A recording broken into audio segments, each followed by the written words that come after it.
19 times they tried, 19 times they failed. Will President Traoré survive the threat to his life or a coup? Burkina Faso's young leader has escaped death again. But with so many attacks and enemies all around, his time may be running out like the others.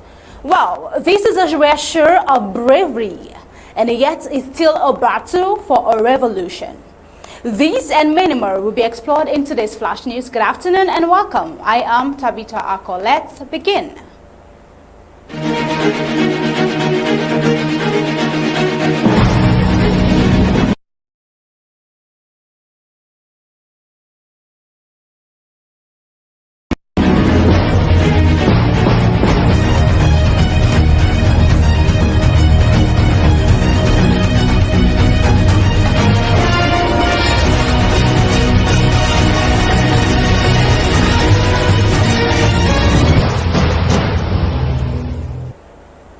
In a nation grappling with political instability and violence, Burkina Faso's interim president, Captain Ibrahim Traoré, has survived his 19th assassination attempt since taking power in 2022.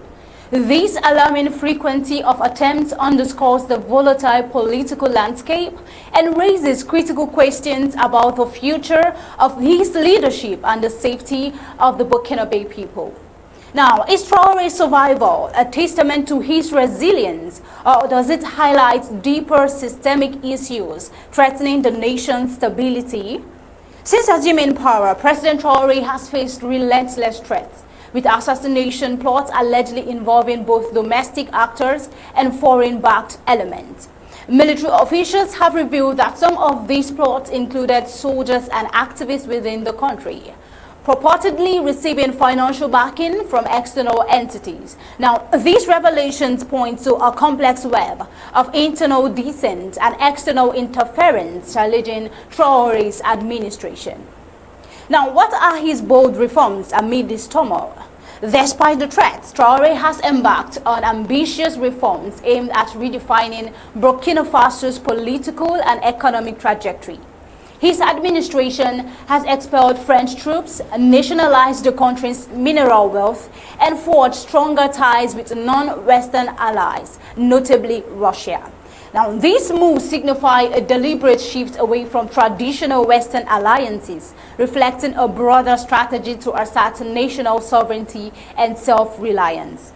Also, Traoré's government has initiated several projects to stimulate economic growth and reduce dependency on foreign aid, notably the establishment of tomato processing plants and a state-of-the-art gold refinery, which aims to add value to local resources. Additionally, the launch of the Presidential Initiative for Agriculture has revitalized the sector with significant increases in the production of cereals and tubers. Now, these initiatives are part of a broader vision to achieve food self-sufficiency and economic autonomy.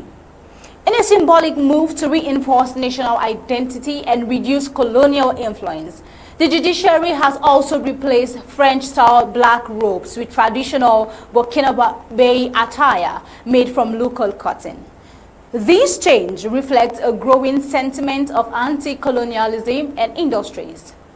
Furthermore, the government has implemented anti-corruption measures, including salary adjustments for public officials and increased transparency in public administration.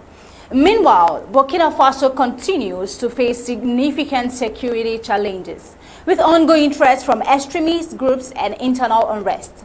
The government's decision to extend military rule by 5 years, citing security concerns, has also drawn criticism from international observers worried about democratic backsliding in the region. This extension allows Traoré to contest future elections, raising questions about the balance between security imperatives and democratic principles. Now, the question is if President Traoré's reforms and anti-colonial stance effectively address the root causes of instability, or might they escalate tensions within and beyond Burkina Faso's borders? Here is a man on a course, not just to revitalize Burkina Faso political and economic stability, but also to spearhead a revolution through Africa. Let's have a taste of what real independence means. Now, as the nation navigates the delicate balance between security and democracy, will the extension of military rule foster long-term stability or hinder the country's democratic development? A critical question right there. Given the repeated assassination attempts and internal dissent, Traoré's leadership may be uniting the nation towards a common goal. Many have thought this part of bravery. Let's talk about Thomas Sankara, who was short-lived, and here is Traoré surviving his 19th assassination attempt since taking over power. The trajectory of Burkina Faso under President Traoré remains uncertain, with his survival and reforms at the center of a complex interplay of internal challenges and external pressures. The coming years will be critical in determining whether his leadership can steer the nation towards stability and prosperity, or it will lead it to further fragmentation and conflict. Now, moving forward, right in South Africa, in a tense and dramatic rescue operation, American missionary Pastor Josh Sullivan, who was kidnapped at gunpoint during a Sunday service on Motherwell, Eastern Cape, has been freed after a deadly shootout with South African police in Gqeberha. Sullivan is a 45-year-old Tennessee native. He had been serving in South Africa with his family since 2018. The mission to save him ended with 3 kidnappers dead and Pastor miraculously unharmed. But while this rescue was successful, it shines a harsh light on South Africa's growing crime crisis, with kidnappings up by more than 260% in a decade. The question remains, is the South African government losing its grip on internal security? And how will this affect the future of missionary work, tourism, and foreign investments in the country? This is a case of Pastor Sullivan, who was abducted in front of his congregation by 4 armed masked men, who reportedly called him by name before dragging him away. His wife, Megan, was briefly seized but later released. His vehicle was found abandoned several hours later. Authorities believe this may not have been a random attack, but a planned abduction, raising troubling questions about how foreign nationals are identified and targeted. In a country battling high levels of violent crime, should missionaries and humanitarian workers start rethinking their presence in South Africa? The operation that led to Sullivan's release was carried out by a multi-agency task force, including South Africa's Allied Police Unit, the Hawks, and supported by U.S. diplomatic security agents. After receiving intelligence, officers raided a house in Kwagmagzaki near Gqeberha. The suspects hiding in a car on the property opened fire on police. In the shootouts, 3 of them were killed. Sullivan, shockingly, was found in the same vehicle alive and physically unharmed. He was medically cleared and quickly reunited with his family. The success of the rescue highlights how swift intelligence and international cooperation can save lives.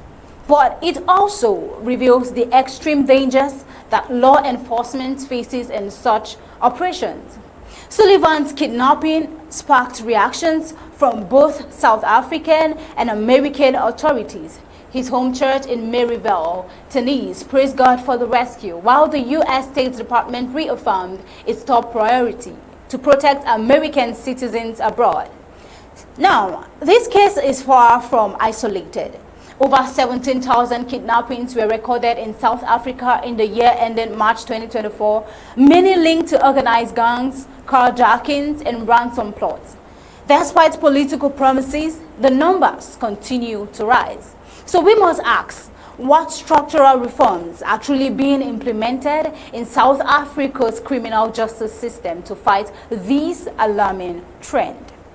This is not just a story about one man's survival. It is a reflection of deeper cracks in South Africa's public safety system, Pastor Sullivan's case ended with a successful rescue, but many kidnapping victims aren't so lucky. Foreigners, especially missionaries, tourists, aid workers, and business people are increasingly caught in the crossfire. So the final question is this: can South Africa strike the balance between welcoming the world and protecting those who come to serve it? Well, this could mean a growing sign of threat to foreigners. Now, moving over to Sudan. Sudan's Rapid Support Force declares rival government. Is this a push for peace or a path to further chaos?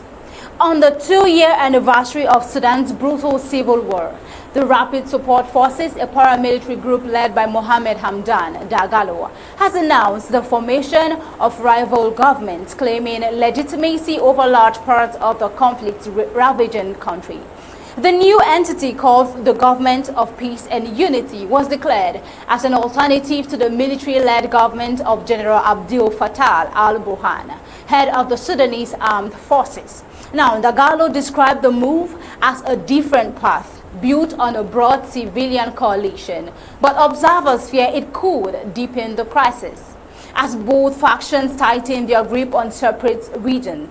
Is this rival government a genuine step toward peace, or a calculated power grab that will drag Sudan into deeper fragmentation?